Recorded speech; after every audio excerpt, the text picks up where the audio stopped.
Assalamualaikum warahmatullahi wabarakatuh.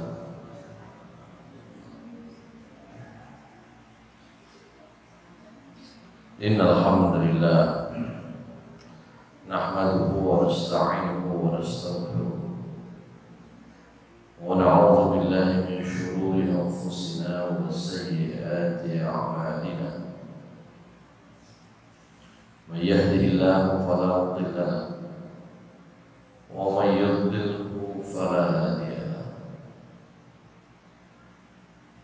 Wa asyhadu anna Muhammadan abduhu wa rasuluhu la nabiyya ba'dahu. Allahumma shalli wa sallim wa barik ala nabiyyina Muhammadin wa ala alihi wa sahbihi wa mawala. Rabbi shrah li sadri wa yassir li amri wahlul 'uqdatam min lisani yafqahu qawli.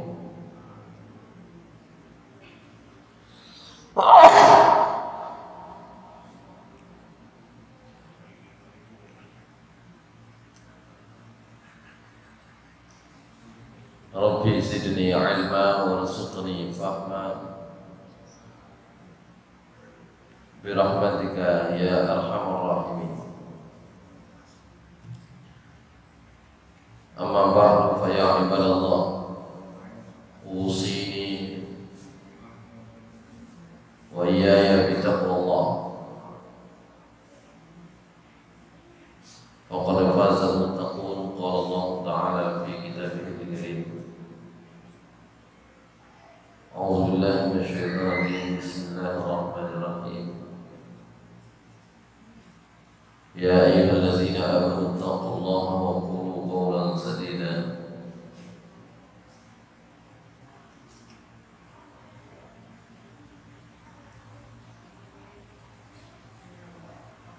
yuslih lakum a'malakum wa yaghfir lakum dhunubakum wa man yuti'illaha wa rasulahu faqad faza fawzan 'azima. Shadaqallahu adzim.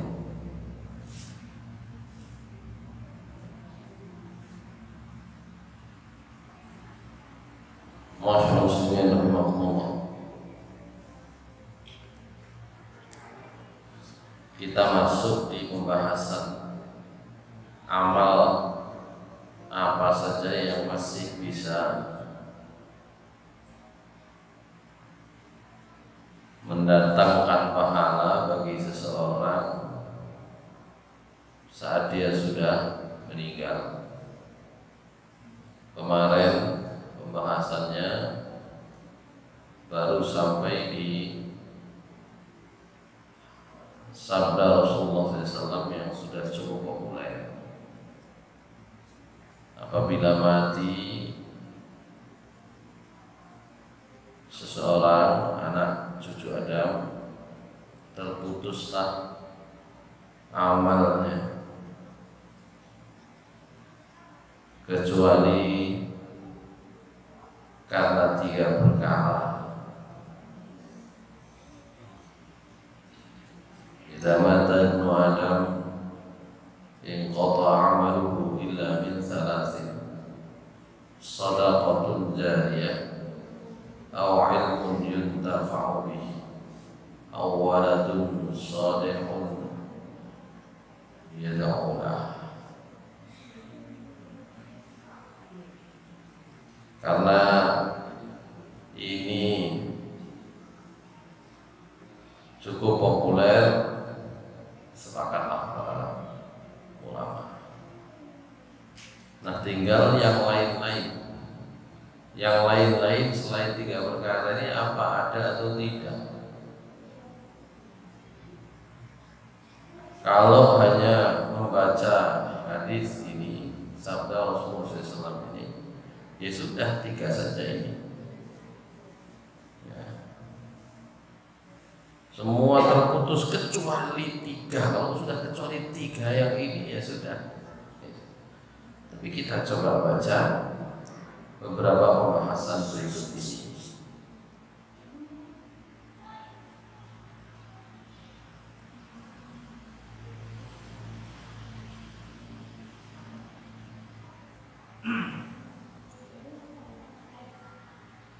Amma ma yuntafa'u bihi min a'malil birri sadirati an ghairihi fa bayanuha fima yali. Adapun amal-amal kebaikan yang timbul dari amal orang lain selain si mayit maksudnya, maka ada beberapa penjelasan seperti berikut.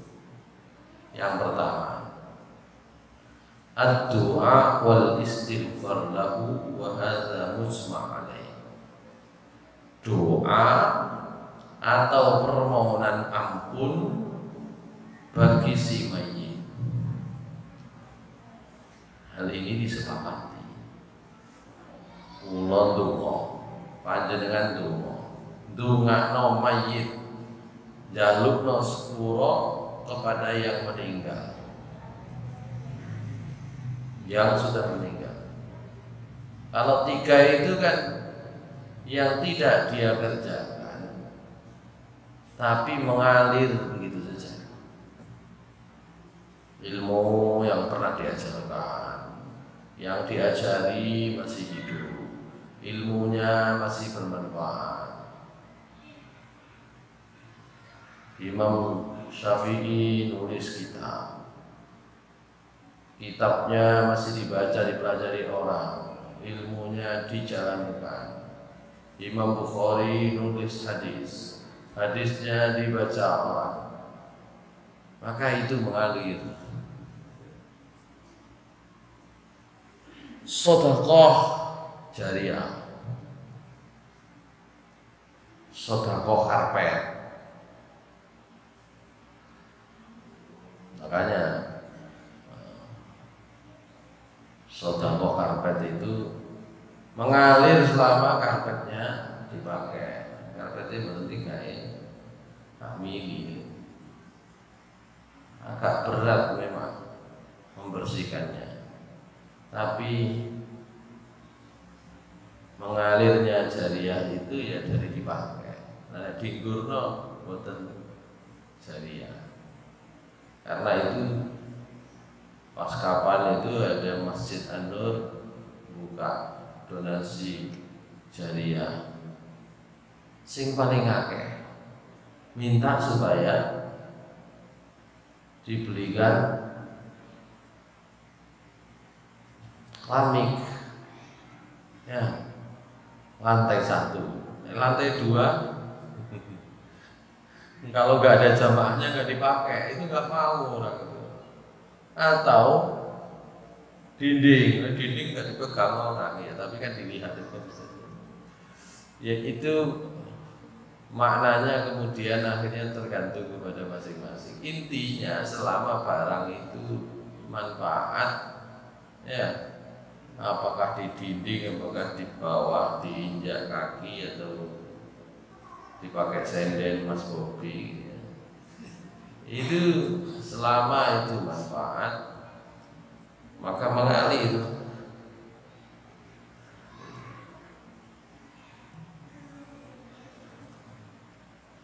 Dan itu sepakat, ya. Maka yang jariyah itu gak kenal merek. Masjid ini gak tergantung merek jariyahnya, pokoknya digunakan. Ya, kalau ada yang nganggur itu justru masalah. Ya, lantai 2 ini nganggur, ini harus dipikirkan. Artinya lebih sering tidak dipakai, itu harus dipikirkan. Dipakainya kalau ada latihan tapak suci, sekarang masih libur, nah, begitu. Ini perlu dimanfaatkan, karena yang bangun ini juga jariyah dari yang infak, itu akan mengalir. Awalatun salihun yad'una, atau anak yang soleh. Anak yang soleh yang baik pasti mendoakan si mayit, orang tuanya. Nah nek wong apik gak ndongakno iku boten wong apik berarti. Nah, gitu ya. Yang disebut waladun shalihun yad'ulah itu otomatis kalau ada anak yang mau mendoakan orang tua waladun shalih. Lah itu 3 hal sepakat para ulama. Nah yang ini juga sepakat mendoakan tidak harus anak sendiri ya, tidak harus anaknya mayit.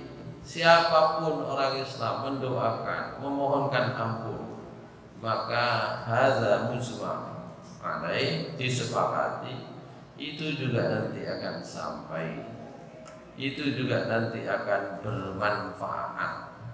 Manfaat dengan Allahumma ighfir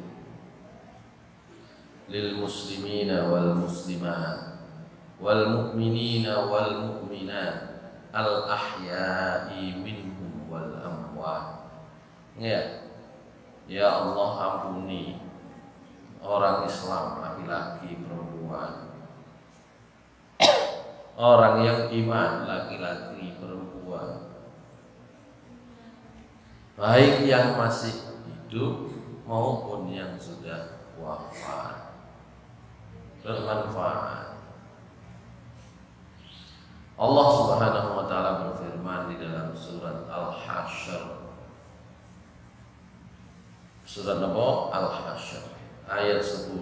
A'udzu billahi minasy syaithanir rajim. Walladzina ja'u min ba'dihim yaquluna Rabbana ighfir lana wa li ikhwanina alladhina sabaquna bil iman wa la taj'al fi qulubina ghillan lil ladzina amanu Rabbana innaka ra'ufur rahim. Jadi orang-orang yang hidupnya belakangan mau mendoakan Rabbana ighfir lana, ya Tuhan, ya Allah, ya Tuhan kami, ampuni dosa kami, dosa saudara-saudara kami yang sudah mendahului kami di dalam iman. Masyaallah muslimin rahimakumullah.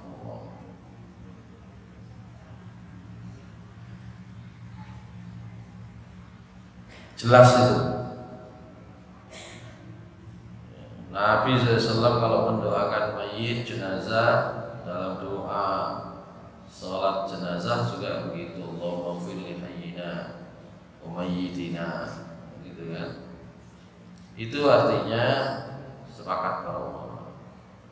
Permohonan ampun orang lain, doa orang lain tidak harus anaknya sendiri, itu juga bisa memberi manfaat kebaikan kepada mayit. Nah sekarang kalau itu mujma' alaih, sekarang pembahasannya oleh Sayyid Sabiq tidak disebut mujma' alaih, enten sing sepakat, enten sing boten, tapi ada dalilnya. Apa itu? As-sodaqoh, sodaqoh. Sinten sing sodaqoh? Ya, misalnya kerabat keluarga termasuk anak.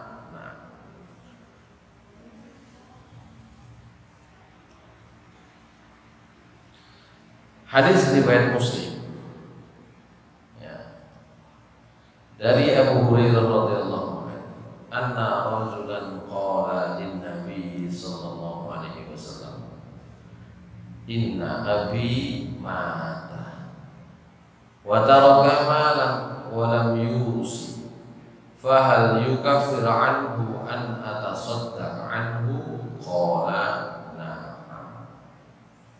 Seseorang, hadis riwayat Muslim sahih, Abu Hurairah menceritakan Nabi SAW pernah ditanya oleh seseorang. Ada seseorang bertanya kepada Nabi SAW, Inna abi mata, wahai Rasulullah, bapak kula pun sedo meninggal, orang tua saya, ayah saya sudah meninggal. Wa taraka malan, lan iku ninggal bondo kathah. Tinggalan niku kathah, duwike sing ditinggal niku kathah. Kekayaan yang ditinggal kathah, walam yusi, terus boten wasiat apa-apa, damel TK, damel masjid, boten ngomong napa-napa soal harta niki kira-kira ahli warisi ya wis cukup. Ngoten. Maka kemudian fahal yukaffir anhu an atasaddaq anhu, napa saged kalau saya sedekahkan maksudnya dari harta tersebut, itu napa saged menghapus dosa beliau. Nabi SAW menjawab, na'am bisa. Nah, dari situlah kemudian sebagian kaum muslimin berani berpendapat, wah jadi Nabi SAW saja ngoten, ditakoni ngoten jawab bisa.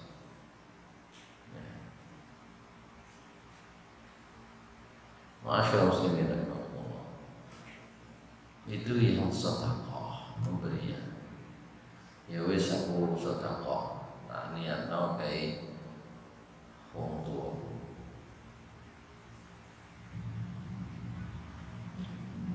Hadisnya jelas. Ya. Begitu pula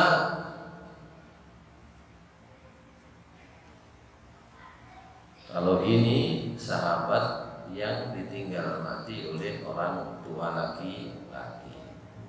Berikutnya ada sahabat yang lain ditinggal mati oleh orang tua perempuannya, ibunya, namanya sahabat Sa'ad bin Ubadah.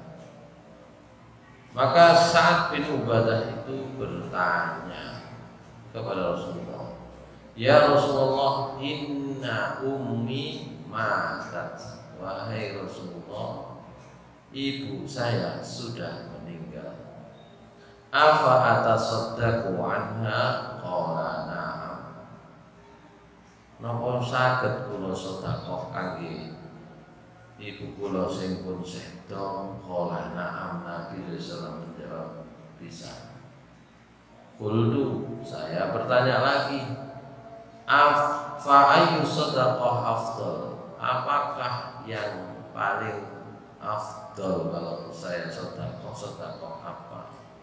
Qala, beliau menjawab, saqil ma, sampai kayak ngombe nang zaman itu memberi minum kepada orang itu luar biasa. Ya, saat ini gampang oleh banyu dan mriki. Kalau di sana sulit cari air, ya saqil ma.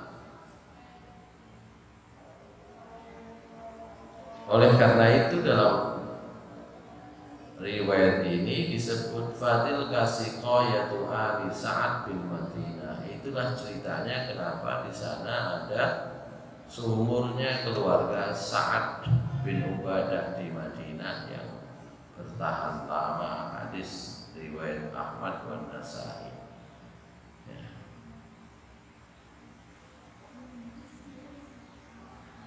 Itu dalilnya sedekah. Ya. Termasuk sedekah itu berupa air.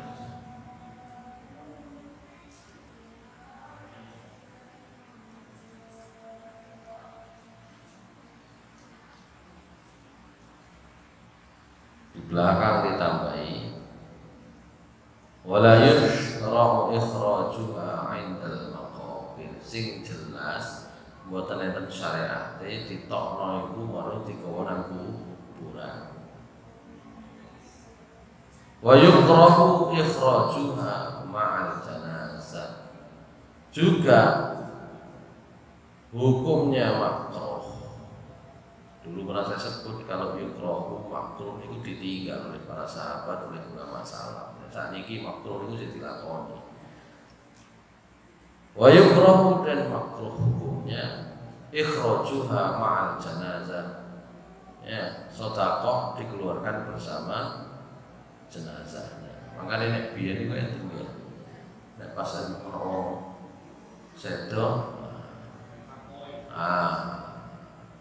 ya, bukan di situ kalau ada waktu liyane gitu ya. Itu.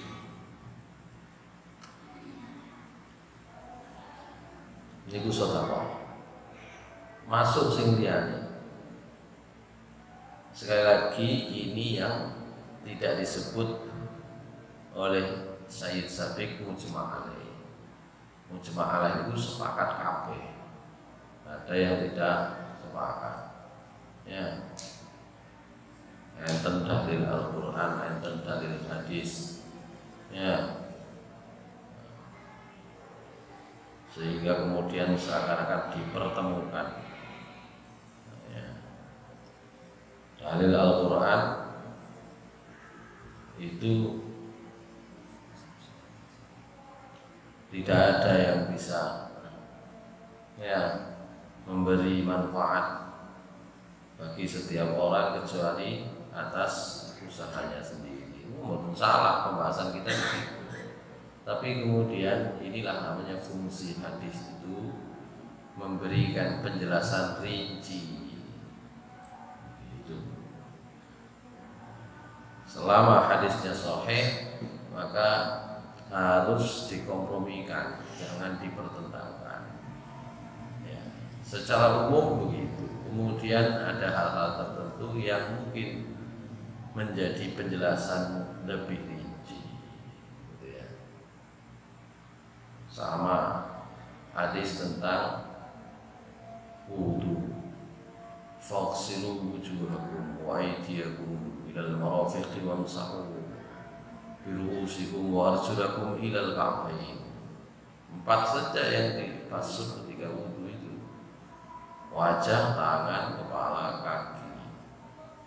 Nah, lho kok nang hadis kok dadi akeh? Itu namanya penjelasan lebih rinci. Sehingga muncullah kemudian mana yang fardu, mana yang sunnah. Baik, yang ketiga, ini juga sama, as-shaum, puasa. Hadis riwayat Bukhari Muslim, Ibnu Abbas radhiyallahu anhu menceritakan, ja'a rajulun ila Nabi sallallahu alaihi wasallam.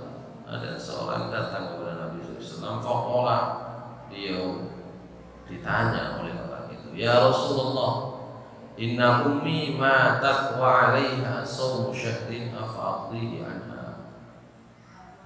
Qala law kana 'ala ummika daynun akunta qadihi anha? Qala na'am. Qala fa daynullahi ahaqqu an yuqda. Hadis riwayat Bukhari Muslim. Wahai Rasulullah, ibu saya ini sudah meninggal, punya hutang puasa 1 bulan Ramadan. Punya hutang. Wingi liwat bulan Ramadan, ya. Mboten poso, sakit. Nah ternyata sakit ini kan saged diganti nanti di waktu yang lain. Ternyata belum sempat mengganti, meninggal. Afadhihi anha, bolehkah saya mengqadha untuknya? Kula genteni. Qala law kana ala ummika dainun, kok umpama ibumu iku duwe utang, akunta qadhihi anha, apa sampean sauri, sampean ganti? Qala na'am. Orang itu menjawab, nggih, kula wajib nyauri ganti. Qala Rasulullah SAW bersabda, Fadainullahi ahaqqu ayyuqadha. Hutang kepada Allah niku luwih wajib untuk diganti. Itu mengqadha puasa untuk orang yang sudah meninggal. Oleh siapa? Oleh anaknya, ahli warisnya.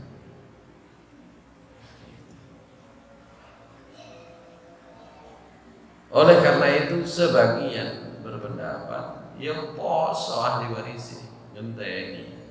Cuma sebagian berpendapat kamu caranya tetap digenteni.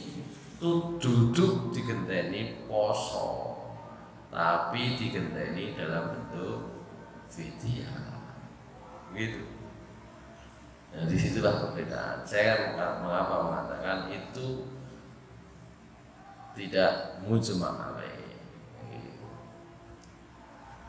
Tapi kalau teks hadisnya jelas, genteni poso. Ya. Ini nanti perbedaan pendapat di kalangan umat Islam itu terjadi karena hal yang terkait dengan pemahaman seperti ini. Gitu. Ya. Masyarakat muslimin rahimahullah. Iku poso. Sing nomor 4 haji. Hadisnya riwayat Bukhari yang menceritakan Ibnu Abbas.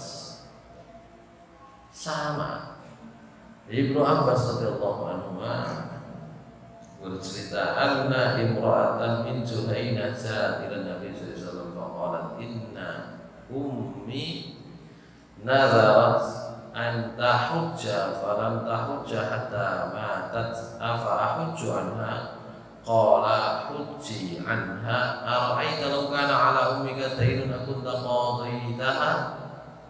qadaitahu uqdu Allahu a'lam bil qada. Hadis riwayat Bukhari. Inilah dasarnya badal haji. Seorang perempuan datang kepada Nabi SAW bertanya, wahai Nabi, ibu saya itu sudah nazar janji.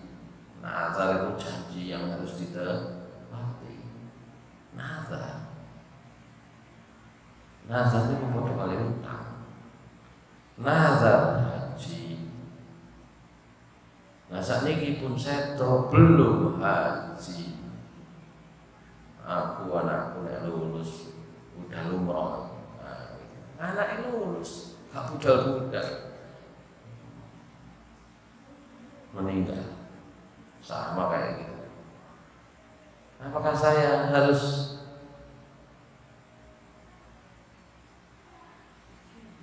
menghajikan ibu saya yang sudah meninggal? Qala haji anha. Ya, haji anha itu ya hajikan. Bagaimana kalau ibumu itu punya hutang, apakah kamu akan membayar? Maka bayarlah. Allah lebih berhak untuk dipenuhi hutangnya kepada Allah. Itu dasar badal haji. Cuma kemudian dari situ muncul pendapat pokoknya nek nazar, nek nazar gak tahu semoyo, gak tahu janji, gak tahu kepikiran apa mana. Pikiran haji kok sampean gak kepikiran tahu, gak tahu kepikiran haji kok sampean mentali. Gitu. Niki janji nazar itu wajib utang.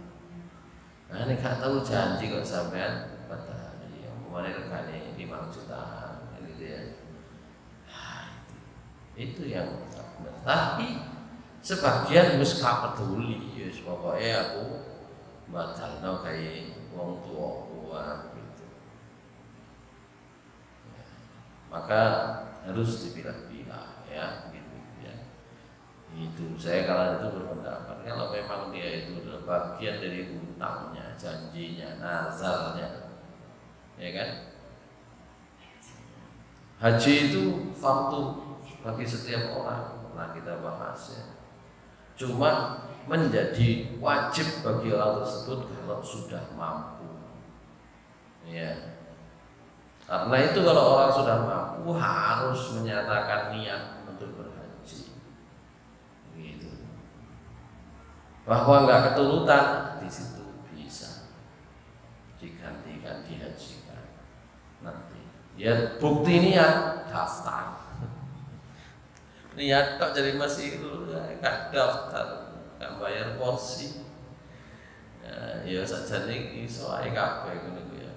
Niat itu. Jadi kalau bahasa sekarang nazar itu janji itu ya muncul dalam bentuk tindakan daftar.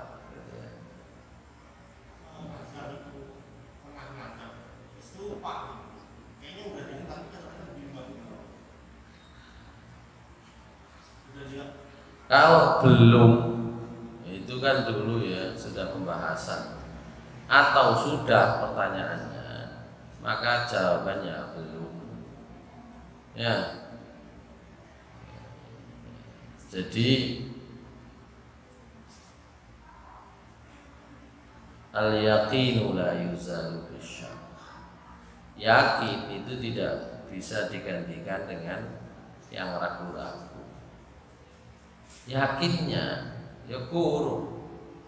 Ya. Yang ragu-ragu apakah sudah, maka termasuk belum. Aku mang wis wudu apa guru.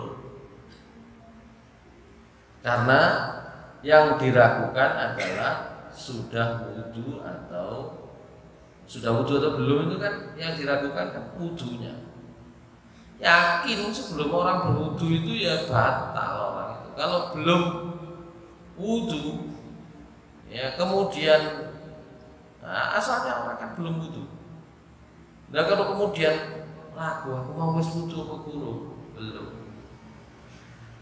Sebaliknya, yakinnya sudah wudu. Aku mau wis batal apa guru? Belum batal. Karena yakinnya sudah wudu, yakin sudah wudu. Aku wis batal apa guru? Belum. Jadi yang yakin tidak boleh dikalahkan dengan yang ragu. Dilihat ragu-ragunya di mana. Saya tadi 2 atau 3 rakaat. Yang yakin 2. Yang sedang ragu-ragu apakah sudah 3?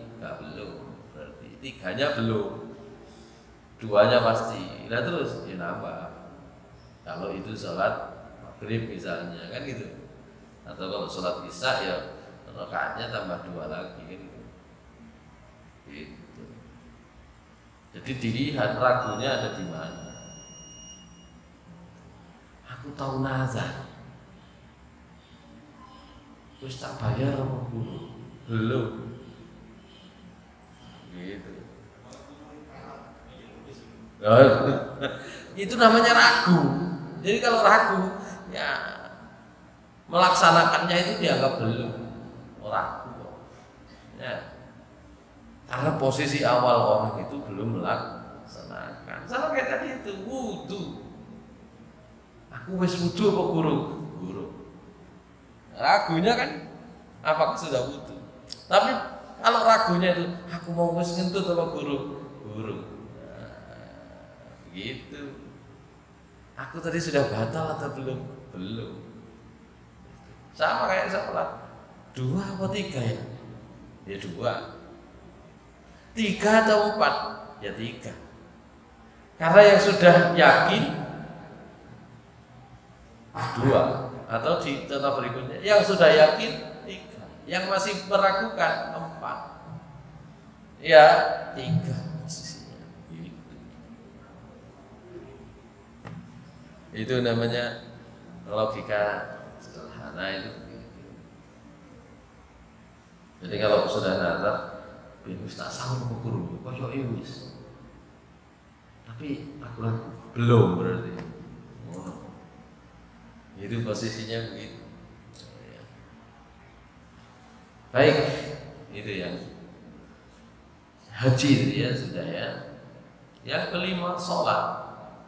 Hadis riwayat Daruqutni, seorang laki-laki bertanya kepada Rasulullah, ya Rasulullah, innahu kana li abawani aburruhuma fi hali hayatihim fa kaifa li bibirrihima ba'da mautihima. Faqala sallallahu alaihi wasallam, inna minal birri ba'dal mauti an tusalli lahumma ma'a salatika wa an tasuma lahumma ma'a siyamika. Wahai Rasulullah, saya ini punya kedua orang tua. Saya selalu berbuat baik saat kedua orang tua saya hidup. Nah, sekarang sudah meninggal. Bagaimana cara saya bisa tetap berbuat baik kepada keduanya setelah beliau meninggal? Maka Nabi SAW menjawab, ya, bagian dari amal kebaikan setelah orang tua meninggal itu adalah sampean sholat untuk keduanya bersama sholatmu, sampean puasa untuk keduanya bersama puasamu. Ya, ini bisa dimaknai dua. Sholat kayak diniatno kayak wong tua sing mati, poso diniatno kayak wong tua sing wis mati, atau sudah meninggal maksudnya, atau sholat kita itu adalah bagian dari kebaikan yang pahalanya mengalir kepada orang tua. Puasa kita adalah bagian kebaikan dari kebaikan yang bisa kita kerjakan, yang itu juga pahalanya mengalir kepada orang tua. Rasulullah SAW kemarin telah menyatakan, ya man sanna fil islami sunnatan hasanatan falahu ajrun wa ajru man amila biha.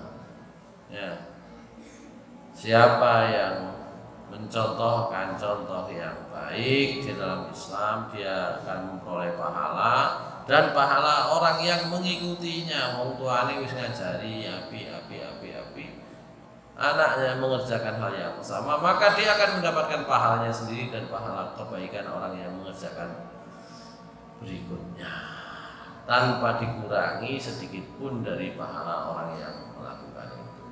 Begitu pula sebaliknya. Maka dari sini sebagian berpendapat sakit sholat kayak wong tua, tapi sekali lagi itu tidak mujma' alaihi. Ya, itu bisa dimaknai berbeda, bahwa kebaikan yang dilakukan oleh anak-anak yang soleh itu mengalir juga kepada orang tua kebaikannya, termasuk doanya. Yang kelima, yang keenam sekarang, qiraatul Quran, baca Al-Quran. Wa hadza ra'yul jumhur min ahli sunnah. Ini kebanyakan ahli sunnah berpendapat seperti ini. Tapi kalau dalam mazhab Syafi'i, kata Imam Nawawi, al-masyhur min mazhab Syafi'i annahu la yasil. Ini dalam mazhab Syafi'i ya. Ya, itu berpendapat yang masyhur dalam pendapatnya Imam Syafi'i, bacaan Al-Quran dihadiahno tidak sampai Imam Syafi'i ya. Tapi nanti pengikutnya bisa berbeda. Itulah pendapat itu. Sementara wa dhahaba Ahmad ibnu Hanbal wa jama'atun min ashabi Syafi'i ila annahu yasir. Sementara Ahmad bin Hanbal, mazhab Hambali, dan sebagian yang mengikuti mazhab Syafi'i tadi yang umum, nggak sampai bacaan Al-Quran orang yang hidup dihadiahkan kepada orang yang mati, atau pahalanya diberikan kepada yang mati, nggak sampai. Gitu. Tapi sebagian lain dari pengikut mazhab Syafi'i, termasuk Imam Ahmad bin Hanbal, berpendapat sampai. Fal ikhtiyar ayyakul al-qari' ba'da faraghi Allahumma ausil mithla sawabi ma qara'tuhu ila fulan. Oleh karena itu, nggih saged ae dipilih muni, ya Allah, pahala sing kaya ngeten iki nggih sampean tutup nang fulan yang sudah meninggal. Ini pendapatnya Said Sabiq, gitu ya. Jadi pahala tetap bagi yang baca. Tapi kopian pahalanya nggih sampai tutup nomor iku. Kira-kira ngoten. Maknane ini nggih. Itulah pendapat di kalangan para ulama. Mayoritas ulama mazhab Syafi'i berpendapat menghadiahkan pahala kepada orang yang sudah meninggal dari bacaan Quran tidak sampai. Tapi sebagian yang lain berpendapat sampai. Ya, Imam Ahmad bin Hanbal juga begitu. Ya.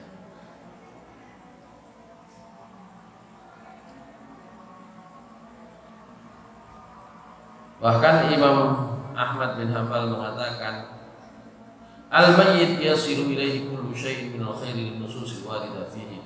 Berdasarkan dalil-dalil yang ada tadi itu, semua kebaikan yang kemudian pahalanya dikirimkan kepada yang mayit ya bisa saja sampai, gitu ya. Karena itu kaum muslimin di Mesir yang bermadzhab Syafi'i khususnya misalnya, atau yang bermadzhab yang lain, itu biasa kumpul yaqra'una wa yuhduna li mautahu min ghairi nakirin fakana ijma'an. Kalau di Mesir biasa ngoten ngumpul maca Al-Qur'an dia nang ngene. Di sini ya padha mawon kurang lebih lah gitu ya. Tapi sekali lagi ini termasuk bagian dari yang tidak semua alai, tidak semua berpendapat demikian. Ya, apa maneh nek pun dikaitno. Lah sing diadiai gak tahu sholat, gak tahu macam-macam, apa ya tambah kak tutup tambah nggak nyampe, ya gitu ya. Tapi yang berpendapat sampai itu memberi syarat. Wal qailuna bi usuli thawabil qira'ah ila al-mayyit yashtarituna an la ya'khudha al-qari' ala qira'atihi ajran. Yang berpendapat pahala bacaan Quran itu sampai dihadiahkan kepada yang mayit itu memaringi syarat. Syaratnya maca iku gak oleh ana bayarane. Nah iku. Nah lare ana napa jenenge? Ana bilale sing bagian mimpin dibayari katutu. Nah niku repot ngoten niku. Sakniki niku pendapat kabeh digawe tutuk sak bayarane oleh wae iku. Gitu kan? Gitu. Mangkane nek bayare rada akeh sing diwaca rada dawa.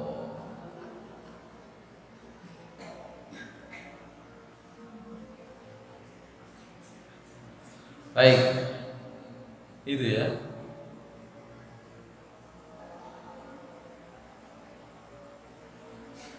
Dalam hal ini Ibnu Qayyim mengatakan yang terakhir, wal ibadatu qismani maliyah wa badaniyah.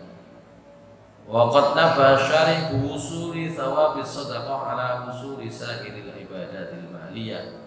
Wa nabbaha bi usuli thawabis shaum ala usuli sa'iril ibadatil badaniyah. Wa akhbara bi wusuli thawabil hajjil murakkab min al-maliyah wal badaniyah. Fal anwa'u thalatha thabitatun bin nafs wal i'tibar. Kata Ibnu Qayyim, ibadah niku rong macem, enten gawe mal harta, enten gawe badan. Nah, Allah Subhanahu wa taala memberi aturan bahwa pahalanya sedekah, ya itu mewakili sampainya ibadah dengan harta bagi yang meninggal. Sementara ibadah puasa itu mewakili sampainya ibadah yang dilakukan oleh orang hidup untuk orang yang meninggal, ya mewakili ibadah badan. Sementara haji karu-karune yo maliyah, yo badaniyah itu sampai. Itulah kesimpulannya. Hadis-hadisnya jelas. Masyaallah muslimin rahmatullah.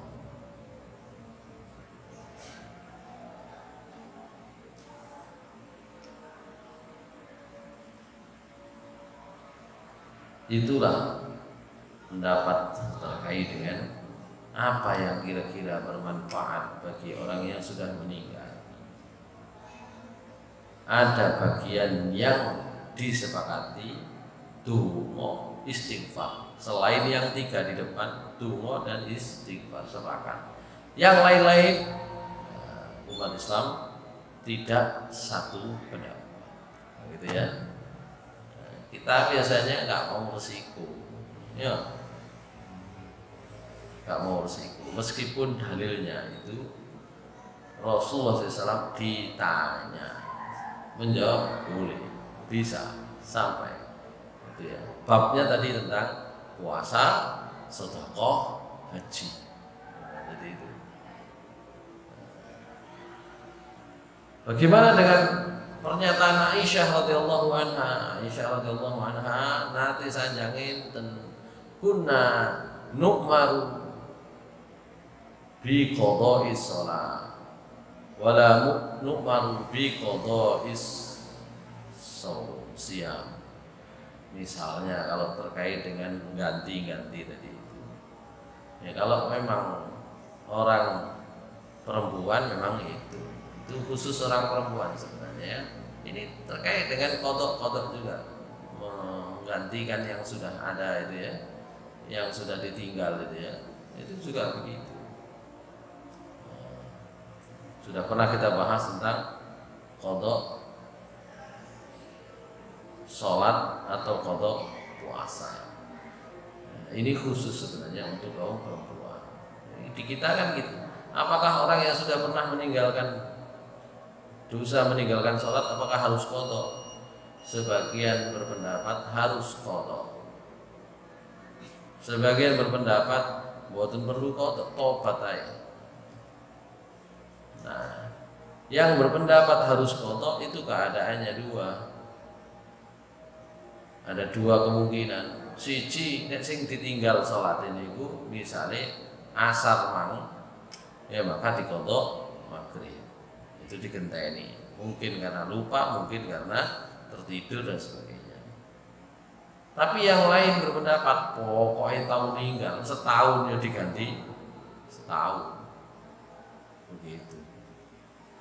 Kalau dalam hal ini Ibnu Taimiyah, nek sing ditinggal itu adalah ibadah sholat dalam waktu hari itu diqadha. Tapi nek wis pirang-pirang dino apalagi tahun sudah taubat saja. Itu perbedaan pendapat di kalangan ulama termasuk dalam hal ibadah itu. Ya, masyaallah muslimin rahimakumullah. Itu pembahasan kita hari ini terkait dengan apa yang bermanfaat ya bagi orang yang sudah meninggal. Saya kira demikian. Jadi kalau saya sampaikan begini paling tidak sampai niku mboten bingung kok wong. Jadi kemungkinan berbeda pendapat itu tetap besar. Kita punya pendapat yang sudah biasa kita kerjakan, orang lain punya pendapat dengan argumentasi. Ya, itu adalah cara kita untuk melaksanakan agama. Dipaksa padha niku boten saged. Ya, dipaksa sama itu tidak bisa. Yang bisa adalah mana yang bisa ditoleransi perbedaannya, mana yang harus diselesaikan dengan cara hukum. Itu saja supaya tertib. Ya, kita itu dengan orang lain hubungannya hanya begitu. Mana yang bisa ditoleransi, mana yang harus diselesaikan secara dengan orang. Kalau disamakan mboten saged. Allah Subhanahu wa taala nasnya sudah jelas. Kana nasu ummatan wahidah. Faba'atsallahu an-nabiyyina mubashshirina munzirina wa anzala ma'ahumul kitaba bil haqqi liyahkuma bainan nasi fima ikhtalafu fihi. Wa ma ikhtalafa fihi illa alladhina utuhu min ba'di ma ja'atuhumul bayyinatu baghyan bainahum. Fahadallahu alladhina amanu lima ikhtalafu fihi minal haqqi bi'idznihi. Wallahu yu'ti wallahu yu'ti man yasha, wallahu yu'ti.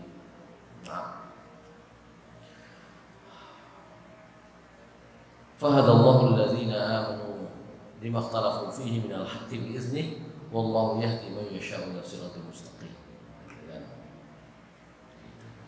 Manusia asli siji. Diutus nabi-nabi itu kemudian orang berbeda pendapat. Ya. Dan orang yang senang berbeda pendapat, ya, senang ya. Senang debat, senang berbeda pendapat, senang selisih karo wong liya. Ya, itu biasanya adalah yang ada dalam hatinya itu dengki dan iri. Orang-orang yang beriman akan diberi hidayah. Fa'adallahu alladziina aamanu bima ikhtalafu fihi minal haqqi bi'idznihi. Orang-orang yang beriman akan diberi hidayah oleh Allah untuk mendapatkan kebenaran sehingga tidak masuk dalam perselisihan yang berkepanjangan. Orang Islam nggak oleh berselisih tuh. Ya. Orang yang beriman cenderung ya wis jenenge gak iso, ya dipadakno wis selesai. Cuma dibahas maneh sampean yang ngono iku aku ya gak gelem trimo. Aku duwe pendapat dalil yang saya yakini. Sampean ngono dipaksa gak iso. Sampai maksa aku ya gak iso, ya wis. Ya, nanti Allah yang memberi petunjuk. Begitu. Keluar dari perbedaan itu adalah pilihan yang lebih baik. Keluar dari perselisihan maksud saya. Keluar dari perselisihan. Kalau berbeda itu tidak bisa dihindari. Baik, saya kira demikian. Aku qouli hadza.